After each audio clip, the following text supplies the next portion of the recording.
This week on Deep Space Pride, a gay Star Trek podcast, we talk about this week's episode of Strange New Worlds, Children of the Comet. We also give some quick random life updates. Thanks for joining us.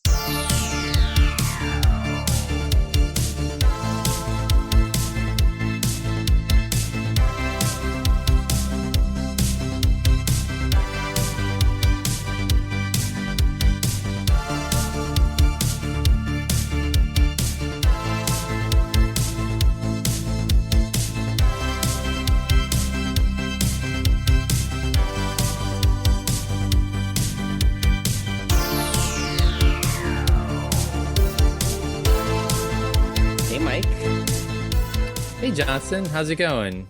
It is okay. How are you doing this Saturday evening? Yes. It's when late. do we ever? We've never recorded on a Saturday evening ever, I don't think. Yeah. I am doing good. It's been a busy Saturday, but a good Saturday. How about yours?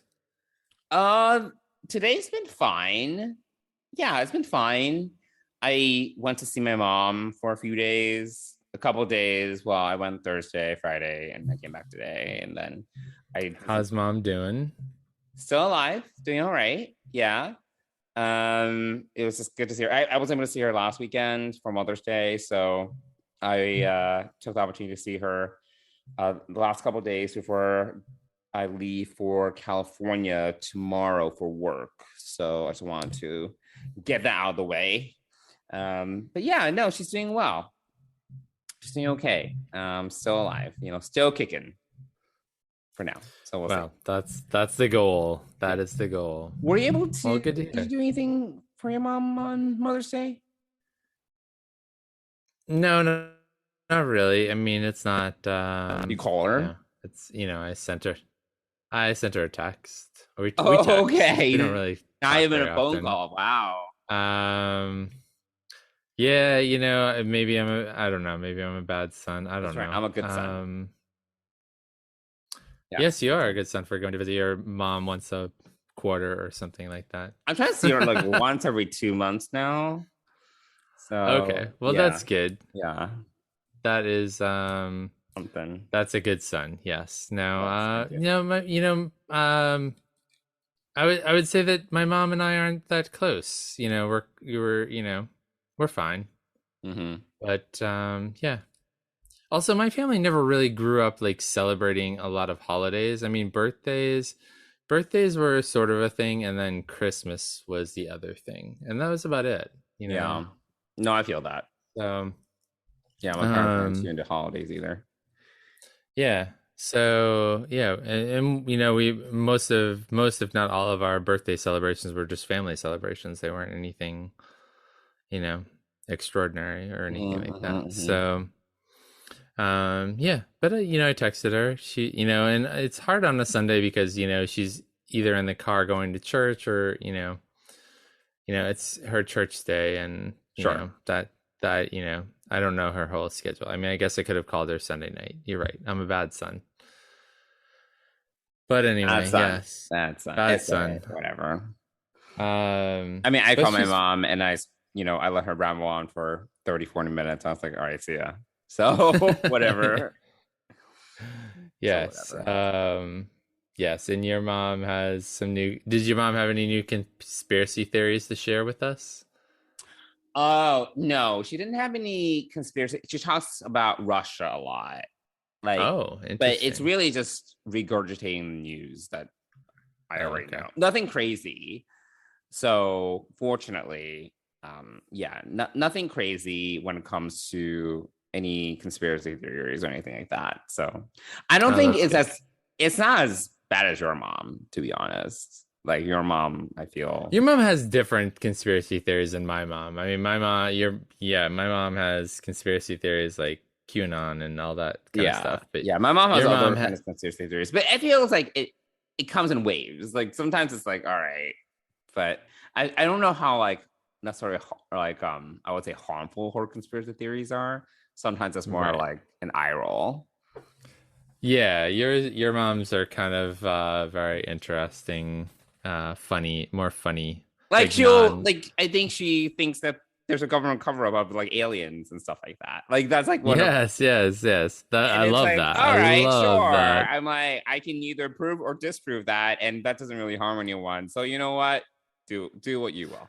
It's fine. You know, Yes. it's almost like Yes. harmless because it's just like Yeah. whatever. I wish my mom's conspiracy theories were harmless, but no, they are not. Yeah. But So yeah. But anyway, yeah. yeah, I got to spend a couple days with her, and then I am leaving for California tomorrow, which is Your favorite place fun. in the My world. favorite place. Yeah, it's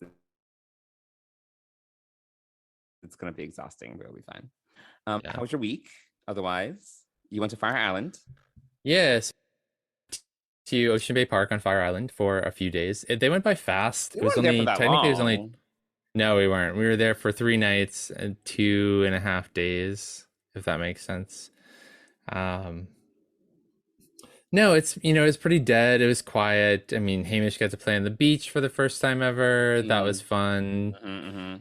Um, yeah, it was nice to hear waves crashing and wind and birds versus the honking horns and the sirens of New York City. Do you even So, hear that many honky horns in oh my your gosh, yes. apartment? You do? Oh, yes. Even like in the Uh, back where you are right now?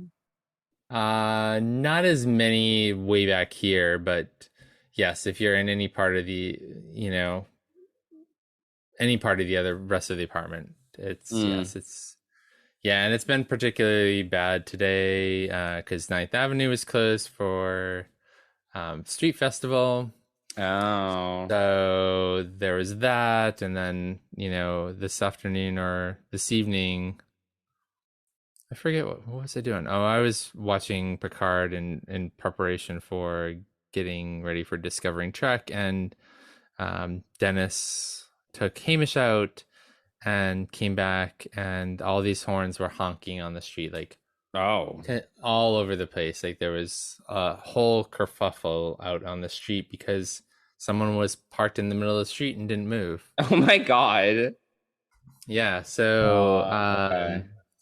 so there was incessant honking, and then people were getting out of their cars. I mean, it was crazy. So Oh. yeah, so Fire Island was nice because there was none of that. There weren't Right. very many people, and it was just quiet and peaceful. I do realize though, so we drove to see Dennis's cousins today, but in doing all of that, I just realized that I was really kind of like tired and run down a little bit, like Mm-hmm. um and like usually a getaway like that is supposed to be rejuvenating, which it was to some extent. I mean, I was fairly productive this week and got quite a bit done ahead of time, which was nice. But it's not the same as, he was on like he was clearly off. I was working remotely. There Right. is a difference. Right. Yeah. Yeah. So, um, so it's not quite as rejuvenating for me, but it is refreshing. It is a little bit Sure. refreshing, but then, today I was feeling a little bit more like, I don't know, tired-ish and just generally run down. But it was still, yeah, it was still a good day. I mean, it was still a good time out on Fire Island. We cooked and we grilled and all of that, and then yeah, we took Hamish to the beach and just, yeah, it was just fun. It was just And relaxing. the dog tried to eat the sand. Hamish ate sand and then later pooped sand, which was That's exciting. disgusting. Oh my God. Oh Um, my God. Oh my God. Did he uh, learn that it's not and food? I mean, he's a dog. He puts everything in his mouth. I mean, quite literally, anything on the street is fair game. So why wouldn't sand? Um, yeah. So no, and then salt water. So he came back super thirsty, I think, but he had a great time. It was great. Um, so yeah, it was, yeah, it was a good getaway. It was like I said, only 3 nights and really two Yeah. full days, and then we left Thursday morning to come back, Mm-hmm. and we got there late Monday afternoon. So So yeah, but yeah, that's sort of my week. I'm pleased with with the stuff I got done at work, so that's good. Less feelings of violence towards coworkers. Yeah, I mean, I don't have a lot of violence feelings towards coworkers. It's just, yeah, there are moments. I mean, There are moments.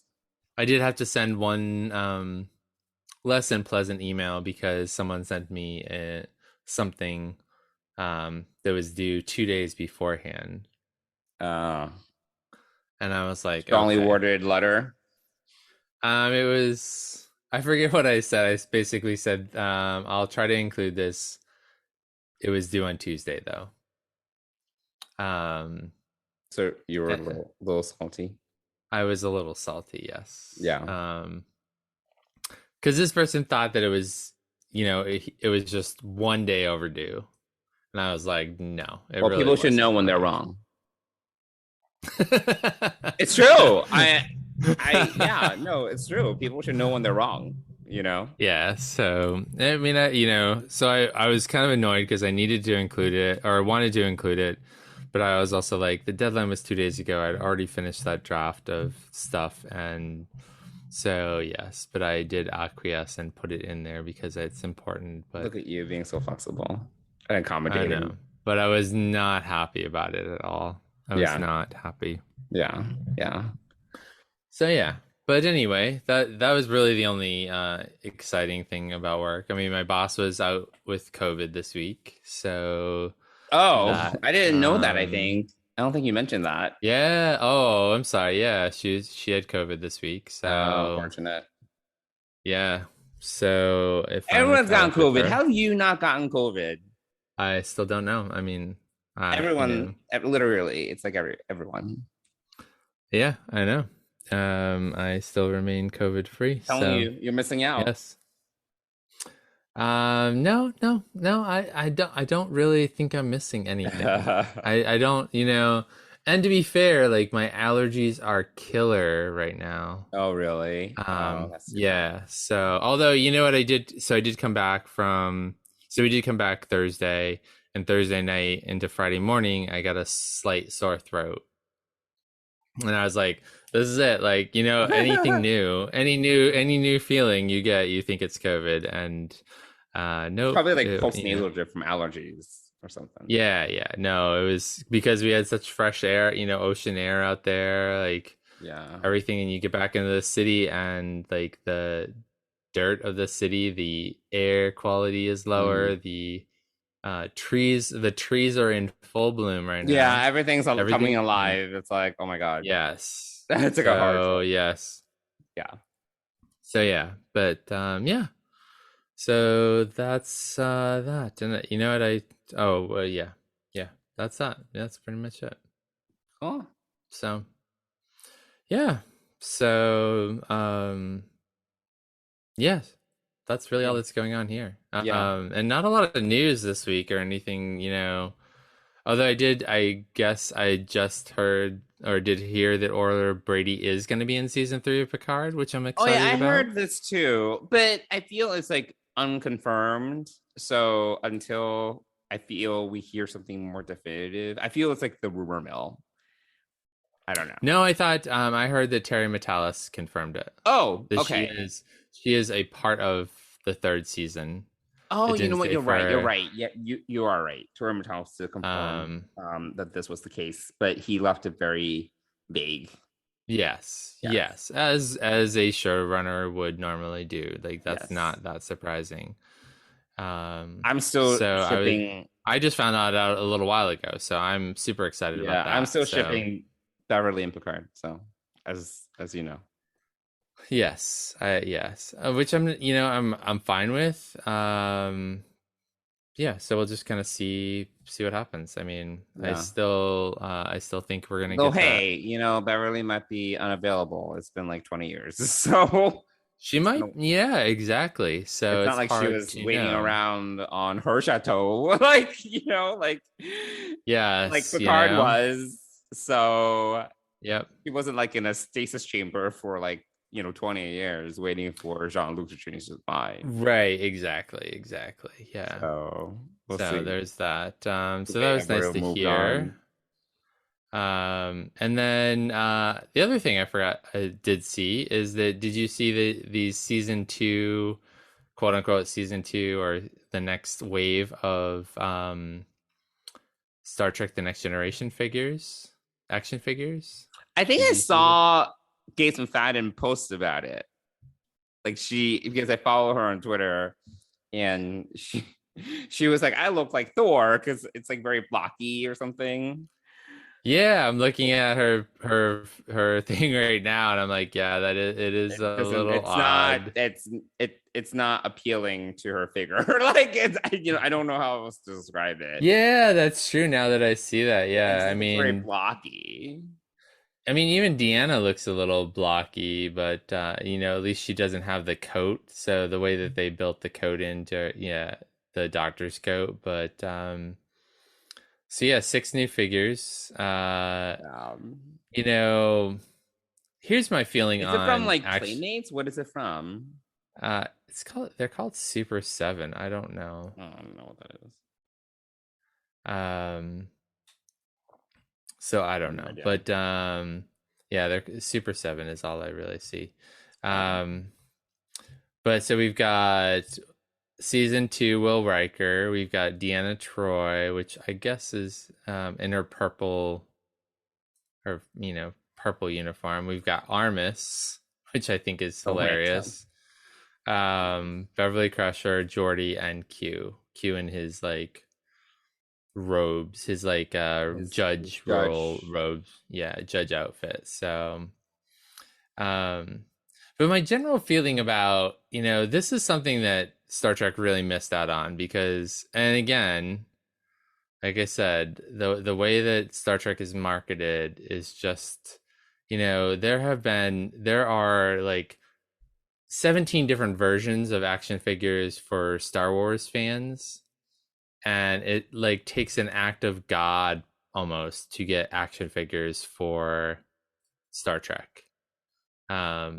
And it continues to blow my mind, like the marketing, the way that Paramount does their marketing for Star Trek. Well, I mean, I Just wonder if there's really the demand for it as well. Because Star fair. Trek is not Star Wars is definitely much more of an action adventure kind of deal where the action figures kind of make sense versus are you gonna Star Trek figures, it's not like there's no action, but it's like I would sit them around a table and they can talk about diplomacy all day. Like it's like you're Yeah. like, All what, right, fair point. yeah, I Yeah, feel there's a that is different kind true. of demand. I feel that if there was a demand, it's like, the market. If there's I demand mean, for it, someone will feel that yes. demand. But I'm not sure a lot of people, other than like really hardcore collectors, are really clamoring for Star Trek figures, to be totally honest. Yeah, well, I mean, so there are some Prodigy figures coming out, which I think is kind of where it needs to That kind of start, makes right? It needs sense to for the start. Yeah, it audience. needs to Yeah. start there. But if Star Trek had all along been doing action figures and created play sets and like done some of that, I think there would be more of a demand per se for these. But they never did. So Yes. No, I mean there were action figures. 20, I mean, like we see a lot what of is like. it? I mean, I never collected Star Trek action figures, but when we go to the conventions, there's definitely a lot of like these old school action figures. Yeah, there are for sure. Yeah. I just think it's again kind of a lost opportunity, I feel like, um, with with you know with marketing.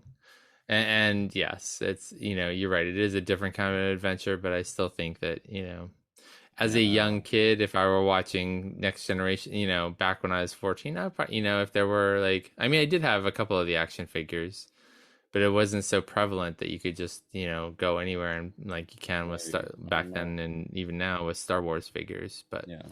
I don't know. anyway, I do think there's a demand element, but we'll see. fair enough. We'll Yeah, see. We'll see how you these make a do. good point. You make a good point, but yeah. Yeah. So, but that's really all the news this week. Yeah, I don't I think don't there's really. much in the way of news other than what you mentioned. Yeah. So, So, all right. Well, I guess we can get into this week's episode, unless there's anything else you wanted to talk about. no, yeah, let's talk about Children of the Comet, All right? right. Yes, let's get into Strange New World, season one, episode two, Children of the Comet. Well, you are achieving your stated objective of studying alien languages. Like you said, I'm not even supposed to be here. That's not precisely You why. all should be relying on someone who's prepared. Someone actually Starfleet, not someone who's gonna get us all fried to a crisp.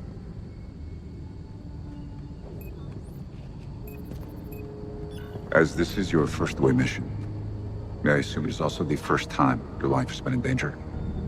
Yes. Kind of. No, just yes. Confrontations with our mortality often cause us to see ourselves as if from the outside. Such perspective can be a unique opportunity. You did not intend on being here, but you are here. Hypotheticals are irrelevant. Today, you are quite simply the only person for the job. Will you rise to see it through? That one was better. Your pep talk, I mean. All right, Mike. So I think that what we can do is we can start with broad overall takeaways of this episode. I did get to watch this episode twice. I watched the screener that we got, and then I watched it again yesterday because I needed a refresher. So it is more or less fresh in my mind. What did you think about this episode?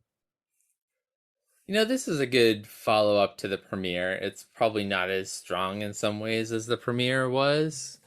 But I do like the crew dinner and kind of the focus around Cadet Uhura. A little bit of hazing. I know. That was funny, Which, actually. yeah, Yeah. yeah, it was.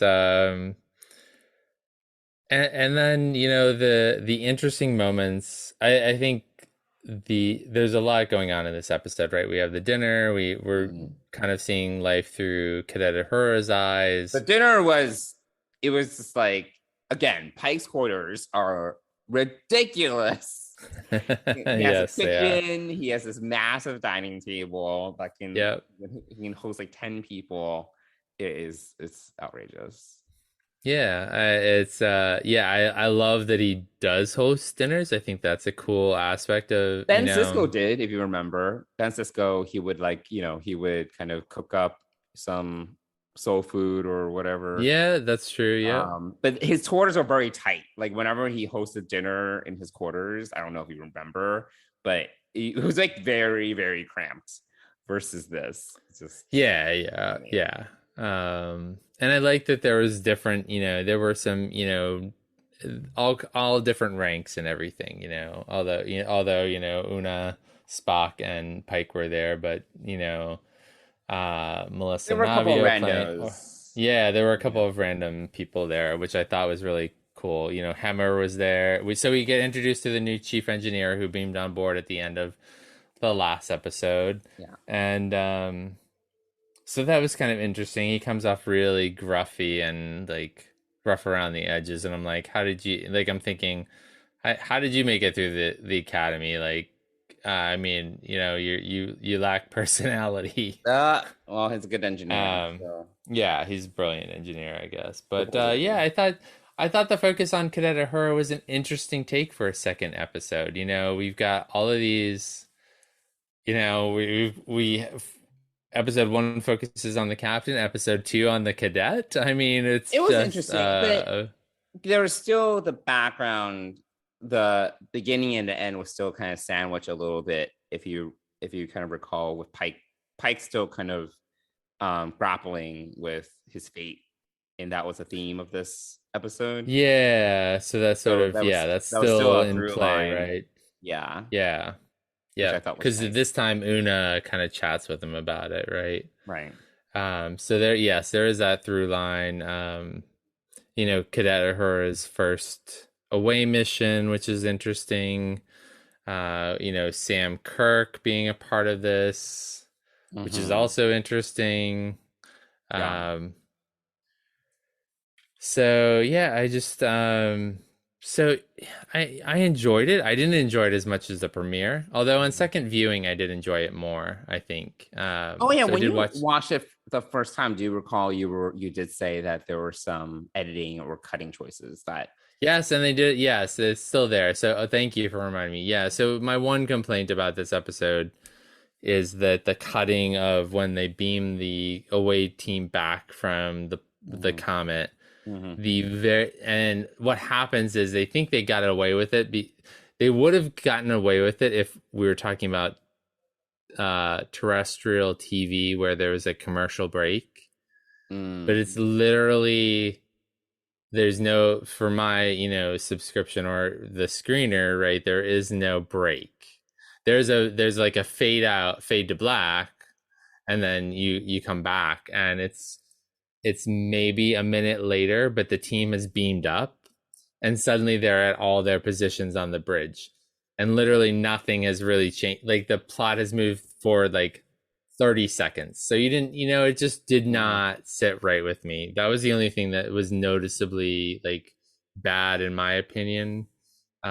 Was just that piece of editing, and it just didn't make sense. So I don't know if that was a writing issue or an editing issue or both. There were like a couple moments like that for me as well. Overall, I enjoyed this episode. There were a couple moments where, like for example, when Uhura kind of is like, "Oh, let me try something" to kind of get the comet to lower the shields, and then she's Oh pumps yeah. something, and then the comet lowers the shields. But I feel there's a scene missing as to what she figured out because I don't know how there was no Oh, I don't. explanation as to what she figured out that would allow her to sing the right notes to tell the comet, "Hey, can you lower your shields?" Like, and then Right, there was right, no right. explanation. I feel Yeah. there was a short explainer that was missing or Yeah. edited out because it was kind of like a little bit random. Thank you. Um, And that made me think of another scene where suddenly Spock is on the shuttle. And like, when did they talk about that? Did I miss that? Did I miss well, they that purposely twice? left that like as a mystery. They were like, "We're ready," when we have one shot at this, and then it just happened. I just that was a little bit. It was a little bit odd to me that the shepherds wouldn't have noticed that Spock was doing his thing. Like, Or did the shuttle get off the ship? I mean, like, how did yeah, the I shuttle get off the ship without anyone notice? That was sort of, yeah. So, there were tiny things like that yeah, there but were. it didn't really overall affect the episode for me. It was kind of like oh, like there was this missing little thing, or there was even this one shot where it was kind of I was confused because it was when the Enterprise they they were basically hiding on the comet, not hiding, but they were like they turned off the power and they kind of pretended that they were crippled, and they were telling the shepherds, "Oh, we need you to tow us out of Rescue here," us. kind Yeah, of as right, a right. diversion, so that I guess they wouldn't notice Spock. I guess, but then on the view screen, there's a shot of the comet in the distance. I don't. Oh, yeah, yes, I was yep, like, yep, wait, where are they again? I thought they were like on yeah, the comet, and then it looks like they were like far from the comet. yeah, So I yep, was like, no, because I was already trying to orient, like, where are they? And then yeah. it was confusing. And then I was like, Hmm. was that like a shot from like Spock's perspective that they were Mm, just putting onto the view screen? It was just like, it was like a little random. Like I was like trying to figure out like what was happening. yep. So there are minor things like that from an audience orientation perspective, I was like trying to figure things out. Hmm. Yeah. Yeah. I But mean, minor. yeah, yeah, minor things. Yeah, like more annoyances than than notes that say that this sucks or this isn't. No, it doesn't suck. Like I said, I enjoyed the episode overall. I did think that it was interesting to what you said that this was this was a focus on Ahura, but I think that's a great thing about the series. We're going to get a glimpse of Yeah. his I was just character. surprised that we jumped right to Uhura. I mean, I guess we're trying to. It's probably intentional to get people who who love the original series to kind of get Yeah. into this. So that Mhm. maybe from a planning that makes sense. But I really want to know more about Ortegas. And um Mhm. She's great. we get a little bit of her here, in this episode. Well, we get a lot of her in this episode. Her flying, and then her kind of joking with her like prank on Uhura, but then her flying and doing all these maneuvers, which is great because she really plays into it and enjoys it. So I think that the scenes with her in it are some of my favorites. Yeah. Um, I was less interested in the whole Comet piece than I was what was kind of going on between the shepherds and the Enterprise. And um yeah, I also like the fact that we get these big ass ships that Mhm. are enormous compared to the Enterprise, so you kind of get a perspective of, oh man, this Oh, is speaking a of, they were about to not they were about to like phase out of the comet, and then they get shot at. It's like, who shot us? And it was like this massive ship. Like, I'm yeah, like, yeah. wait, like they didn't notice that this massive ship You was coming at just them. coming, yeah, it That came out of was nowhere. Yeah, yeah, that I thought that was pretty fun. Yeah, that was funny too. yeah. Funny and also odd. Yeah, Right. I mean, it's just I think that plays into like there was just some odd plotting or yeah.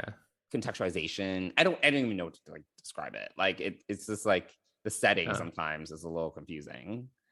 yeah. But I Or mean, it did a great job of highlighting Uhura's skills and also her lack of certainty about being in Starfleet. We also get yes, some I we like get that. some It backstory. was Their kind of awkward. parents. It was like she was like, I don't know Starfleet's for me. And I was like, wow. Like it's just like But then we get the there. context because her Oh, parents died and her for brother sure. died. Yeah. So that's something I was really, I'm sad, very, Pike immediately expresses empathy for Right. her, and which I thought was great.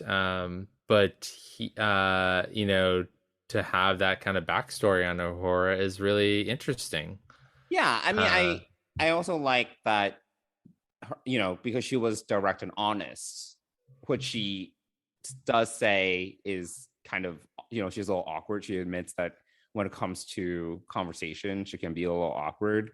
But I kind of liked how she was honest about that because literally that is if you were to go to a work function and you were to say, I don't know if working here is for me, like that's basically what you're saying. yeah, Um, that's true. Yeah, it's a right. little like awkward, it's like, oh, thanks for being honest. We hope you enjoy your time here, you know. Yeah. Um, but But she did, to yeah, be fair, she did mention that up front that she does have that kind of verbal diarrhea exactly, in social settings. So I thought that was kind of interesting as well. yeah, So yeah, it's a great yeah, and just to talk about Sam Kirk for a second, like what, like not very smart if he walks up and touches something that's oh yeah, alien so without annoying. I was like, what yeah, are that you was doing? yeah, I thought that was Very dumb. I mean, it was obvious that they had to take him out of the picture so that she could solve the musical, get the musical piece and that piece Mhm. going. But yeah, I just thought it was, kind of like, is that protocol, Mr. Kirk? Like, should Right, you walk up to an alien thing and just touch it all of a sudden? right. So that was kind of weird, but yeah, I thought that this was a I really love when stories are resolved in one episode. I'm enjoying this for that very simple fact. We are getting the through line of Pike's dealing with his future, but we're learning about the other crew, but at the end of the day, like it's just episodic and we Right. just It's move not this on. big mystery you have to wait 9 episodes to solve. Right, exactly. So Yes. in that sense, it is it's good to have this change of pace and It's just very enjoy. refreshing. Yes, it is. So I enjoyed it. I thought that Ortegas, I don't know. Well, so Did you I have was going to ask you, because we're yeah. trying to structure these conversations a little differently, like if you had kind of a favorite character or character moment, like it can be the central character of the episode, which is Uhura in this case. But if you had anything notable that you want to mention when it comes to a character that really stood out to you. Yeah, I mean, I did love learning more, like I said, about Uhura. But I really enjoy the dynamic of Ortegas and just how she interacts with Pike and with the crew and with everyone. She's just, her one-liners are great. Like last episode it was, why does this always happen when I'm in command? Yeah. With the with the whole beaming the serum into Spock's eye. Yes, yeah, and in the native loose on the ship, Yes, and then yes, the exactly. Riley 279 native, whatever they Yeah, call themselves. at least on the ship. This week it's like, oh, that went well, and like then the ship gets blasted by the alien. So I just really like, she brings like this levity, but also like, yeah, she's different than Detmer or Rios in the fact that like how they pilot or whatever. Mm-hmm. But yeah, she just she I don't know, every time she's on screen, every time she says something, I just laugh. I enjoy it. Like, she's spunky and I'm all in for it. But I do really think that this was a great Uhura storyline, just to talk a little bit about her past, to talk about her lack of certainty about being in Starfleet as well. So those were the two highlights for me. Although, no, sorry, I have a third highlight. Okay, say something for me, by the way, but keep on going. All right, I'll hold this one. The other thing are the bookend conversations. Well, the three conversations with Spock. But go ahead. Oh, okay. Well, so I was gonna say Spock. So thank you very much. Oh, okay, good. Yeah. Go for it. Go. Yes, cool. I agree with you. And just to talk a little bit more about Ahura for a second, so as you know, as I've talked about on this podcast, I have not watched that much of TOS. I haven't. I did watch Charlie X because that was like literally like the second episode or something or whatever. Right. Yeah. And Nichelle Nichols is very talented. She's especially like her character, like given like what she had to work with in her character, I think she did the most that she could. And she's a very talented actress, and she can sing, right? And she's very talented. But honestly, the scene in Charlie X where she's just kind of singing in like the mess hall, I'm like, what is going on? It was just like it's kind of a little awkward, and I'm like, eh.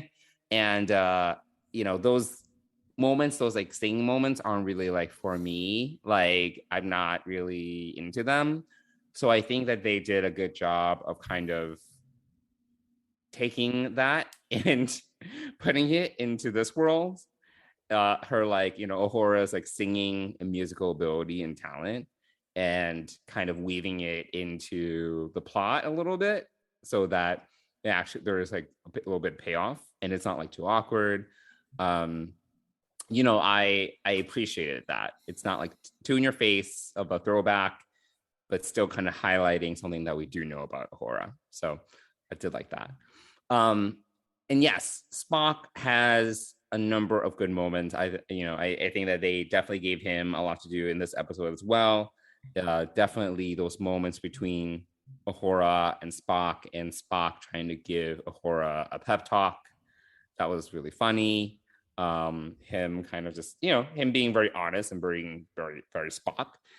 And I like the way that it also, yes, the conversations that he had with Uhura, kind of how they bookend the episode, where his first assessment is like, well, it's great that basically he was like, it's great that you're here, but if you don't want to be here, then you should make way for people that actually want to be here.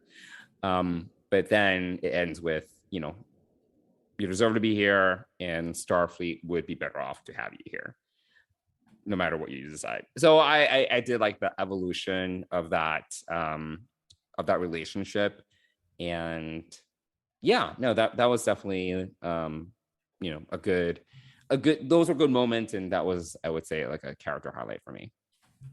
And I appreciate the scene on the Comet where he's sort of giving her a pep talk, and she like questions it. It's like, that's your pep talk. Pep talk, right?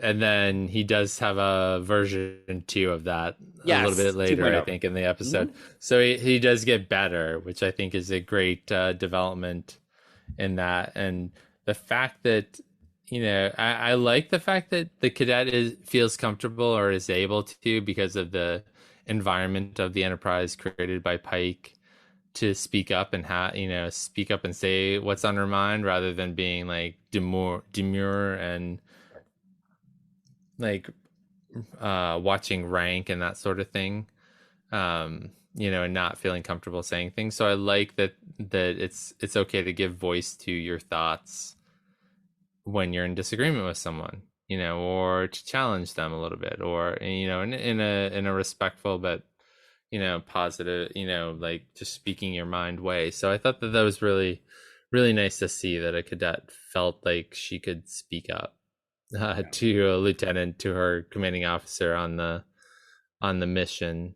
per se, and tell him exactly how she's feeling and what she needs or doesn't need, you know. So I thought it was really good. Yeah.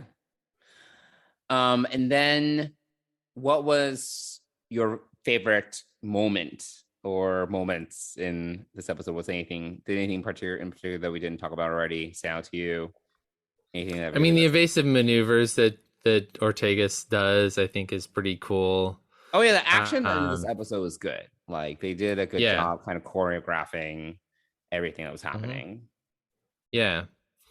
You know, I think that in that moment where she says, "Oh, that went well," you know, sarcastically to Pike. Again, that whole thing where it's interesting that this crew is much more familiar with each other than, I would say, what we're used to. You know, I would say that. Yeah, I think everyone is very comfortable in their roles. It just feels very, and I don't know how much time the crew, like the cast, got to really spend kind of, you know, just warming bonding, up and bonding before they started filming.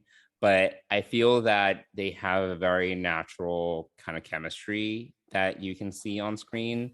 Yes. And yeah, I would say each of them kind of really is unique and different, and they all have they all feel very fleshed out, and they all feel very lived in, and the cast members are playing them. It's playing into those elements, those character elements, really well. Yeah, I think, and it's super refreshing. It's great to have this. You know, I think, gosh, we've got more of this in 2 episodes of Strange New Worlds than we've gotten in 4 seasons of Discovery. I know. And our complaints. Yeah, and that is a complaint. That is a strong complaint. Like, how, you know, so yeah. Please develop, you know, do this on Discovery. Do something on Discovery. I think the problem is that, you know, and I think that at the end of the day, even though this episode was a little bit more, I would say, problem of the week driven than the last episode. Pilot episode, I think, was very, very character driven with Pike. You know, it was really centered on his dilemma and the whole thing and First Contact First Contact. But even that kind of played, that was almost secondary to his struggle, right? Like, at the end of the day, it went back to him as a captain, and how he and his experience ultimately was the solve for the situation on the planet. I think in this episode there was a little more of the Comet and, like, obviously the situation with the shepherds, but it was still very character driven in the sense of it gives Ahura and the people around her so much to breathe in terms of, and also like it doesn't feel out of place. Like these conversations are happening, don't feel forced. They don't feel like, like completely out of left field. They feel much more organic in the ways that they're happening and they're pertinent to the context, I think the thing with something like Discovery is that it's so plot driven, it's very like narratively driven, that it's very mystery or like disaster or like the universe is ending kind of driven, that sometimes that overshadows the character moments, and then they try to insert these character moments, and it's like it's not, the character moments are sometimes secondary to like the disaster that's looming, so sadly, I think that's why it's working. It's like they're giving the characters just a lot of opportunities to organically interact and play off each other, and I think that's working really well. Yep, I agree. Any standout moments for you? Yeah, I actually really liked the resolution with the shepherds and the comet, and the whole thing where they were able to kind of make peace a little bit, and the shepherd captain was like, yeah, like maybe next time you won't be so quick to judge the faith of others, because obviously Pike immediately when they're talking, Pike was like, they're zealots, like that was his immediate assessment. And I think that this was a good experience for him, because it ultimately, then we got the assessment from Ahura, where she was like, oh yeah, the comet kind of like, knew what was going to happen, and in some ways it knew its fate. And it was interesting because that ultimately kind of just plays into like what we were talking about, like Pike's whole struggle with his fate and where fate is going to take him, and the idea that it's predestined. It's, I don't think it gives like a really like solid answer. Like there's no like one answer to this, to this problem. But I think I kind of like that. It's kind of like leaving things kind of open-ended, and kind of saying there's more things about this universe that we don't understand. And that's okay. And it's okay to not understand it and to embrace it. And you don't know you don't know what the journey is going to be like. And you don't want to judge something too quickly, and I kind of like the open-ended lesson that we're kind of given at the end of the episode, and where that kind of leaves us with kind of Pike's overall dilemma. So I really did like that. And yeah. Great. Yeah. I think that was, that's good. Cool. Anything else about this episode that stood out to you? Anything notable? We didn't really argue much, so I feel that it went by really quickly, this conversation. Yeah, no, I mean, this is the new normal for Strange New Worlds, it would appear. No, it's another good episode. I like what we're seeing, and I hope it continues. But no, that's pretty much all I have on Strange New Worlds. On this episode of Strange New Worlds. And Chief Kyle got a couple moments. Oh yes. Look at you bringing up something that you didn't want you tease me about. Yeah. So wait. So are people like talking about this guy? Like I mean, I guess so. I don't know. I mean, I don't. I'm not keeping up with that particular discourse, so I am not either, to be honest. So I thought that was interesting that Bill knew about that or told us about that. So yeah. Wait, how did Bill refer to him? Twinks Porter Chief Kyle. Twinks Porter Chief. Yes. Twink Porter Chief. Oh, I was like, oh my god, he is a twink. It's so true. That's great though. I think that's awesome. I'm like, Chief Kyle needs a sandwich. Someone needs to give him a sandwich. He's so skinny. I feel that he's gonna get blown away by gusts of wind. He needs a sandwich. Well, fortunately, there's no wind in space, so he's all set. He's all set. He's fine.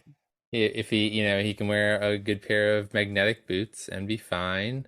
Yeah, no, it's I like, he's a cutie. What can I say? He's a cutie, and yeah, more Chief Kyle, please.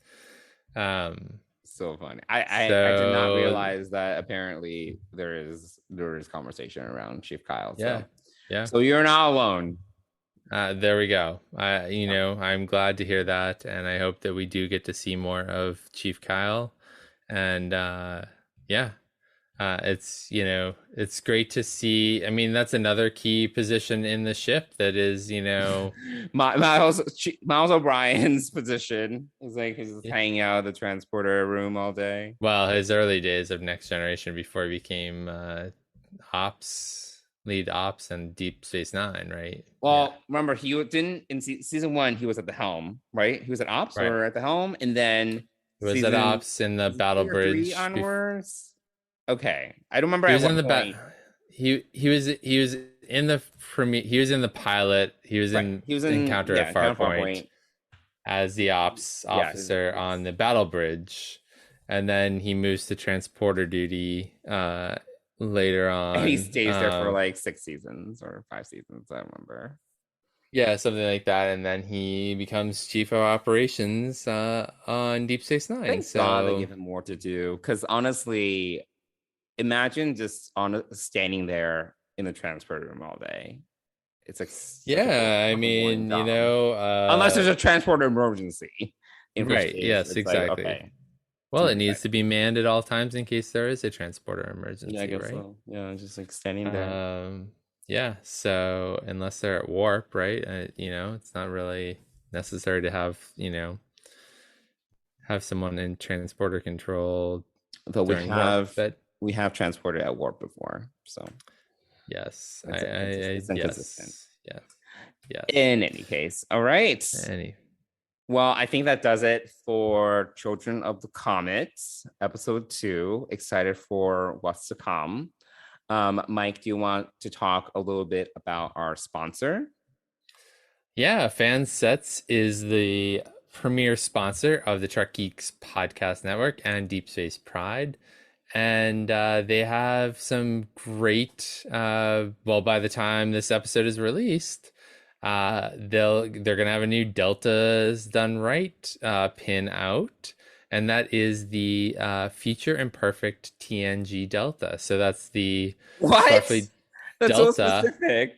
Yeah, no, the one where we first see the Delta with the bars of your future. Yeah, or he thinks he's in the future. Yes. So it's the captain's version, so it's got the four bars for captain, which I thought was really ingenious. So that's coming out tomorrow, Sunday, May 15th.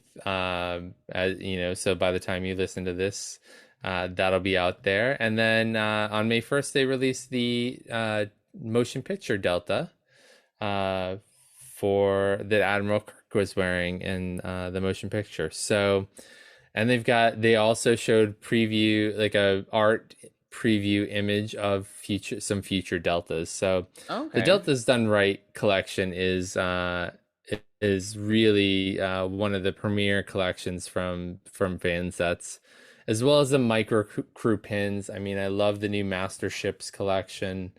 I love my Enterprise A. Are they coming out with any more of those? Do you know?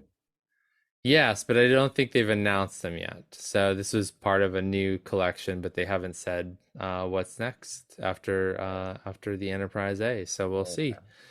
They perhaps wanted to see how this one does before It's going a further lot on. of pin. It's a big pin. It's not even a pin. It's like a. It's not even a pin, really. It's it's a metal. It's a magnet / standee kind of thing. Yeah, it's beautiful. It's gorgeous, and so head on over to fansets.com, put a bunch of pins in your cart. If you put in the code word Trek Geeks, all one word, you're going to get 10% off your order. And if you're spending more than $30, you're going to get free shipping in the US. So go check them out. And we want to thank Fansets for being the exclusive sponsor of Deep Space Pride and the Trek Geeks Podcast Network. Thanks, Fansets. All right. So we would love to hear from you. We would love to hear your thoughts on Chief Kyle and if you think he's cute or not. I don't think he's not cute. He's just not my type, but I can see why. He's not your type. He's not my type, yes. But I can see why people would be into Chief Kyle. With that being said, we will love to hear from you about Chief Kyle or anything else for that matter. So you can email us at dspacepride@gmail.com. And you can also reach out to us on Twitter and Instagram at dspacepride. And if you like this podcast, we would love for you to leave us a 5-star review on your podcast platform of choice. Cool. That's Excellent. it. There we go. Wow. That was a quick one. That was less than an hour, which is kind of weird and kind of for odd. us. Well, we've only had one episode to talk about, and but usually when we talk even about one episode, it goes on for a while. So yeah, we're trying to tighten up things here, try some new things, see what kind of sticks, what doesn't, have a little fun with it. So yeah, let us know. And this is completely random. I probably should have mentioned this at the beginning because we haven't been doing like What Have You Star Trek this week for a while. But I have been listening to Garrett Wang and Robert Duncan McNeil's podcast, The Delta Flyers. Oh, probably heard of it, right? Like, yes, I definitely heard of it. I've heard of it, and I have never listened to it. And they're like 4 or 5 seasons in, and I just started listening to it. It's actually really good. They have really good banter. They definitely give a lot of insight into the production of the episode, and then there's all this stuff they're like, we don't remember anything because it's been like 25 years, and I don't remember what happened last week, let alone happened like 25 years ago. So kudos to them for occasionally having like these nuggets to talk about. But because sometimes they'll be like, oh yeah, I remember this shot, I remember, oh yeah, we had like it took all day to like get ready, like, and it's actually really good. So I do recommend for those Voyager fans out there. I don't think Mike, you or I are huge Voyager fans. I think we appreciate Voyager, and Voyager has its moments. And definitely it, from a lore perspective, it's huge. Give us 7, like a lot more about the Borg. Like there's a lot. And without Voyager, there'll be no Prodigy. Like there's a lot that Voyager has given. There's a lot, yeah. It's an important part of the Star Trek history. It's everyone has their favorite show, right, or captain, or both. So yeah, but no, this has given me a newfound appreciation for some of these Voyager episodes, because I don't know if you recall, Mike, I did a Voyager rewatch. It was like at this point probably a year and a half ago. I went through every single. It was Voyager during episode. The dark times. Yes, it was COVID, like during lockdown. Yes, during the more intense COVID lockdowns. I skipped a few episodes here and there, but for the most part, I watched every single episode. And I want to say I watched some as well, but I can't remember. So yeah, I recall you rewatched. I don't know if you rewatched all of it, but no, I think I jumped around quite a bit. Yeah. But this has definitely given me a newfound appreciation of Voyager, and they are actually also, they rate each episode, and they're actually pretty harsh, which is, it's kind of funny. They're they're like, yeah, this is trash. Like, there's that episode did not come together, didn't work. They're very honest, which I also appreciate. So that's great. Wow. Most of the episodes they give like out of 10 like a 6. I'm like, wow. Wow. So they are they're tough. Pretty harsh. Yeah, they're tough actually. That's great. So good for them. Anyway, I do recommend for those of you that are looking for a bit more a deep dive into Voyager. Yeah. Cool. Anyway. Cool. All right, that does it for this episode. I don't remember the name of the next episode, but I That's don't. what we will be either. talking about next week.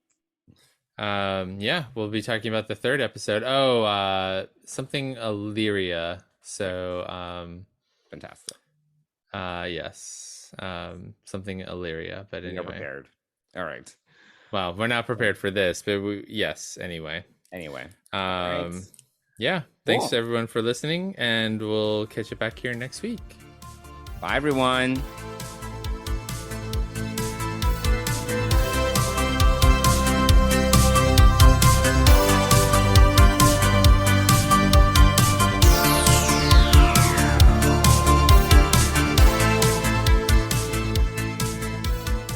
Deep Space Pride is a production of Coconut Media Works. Executive producers Bill Smith and Dan Davidson. For more great Star Trek discussion, discover the other shows of the Trek Geeks Podcast Network at trekgeeks.com or find us in Apple Podcasts, Spotify, or your favorite podcast app.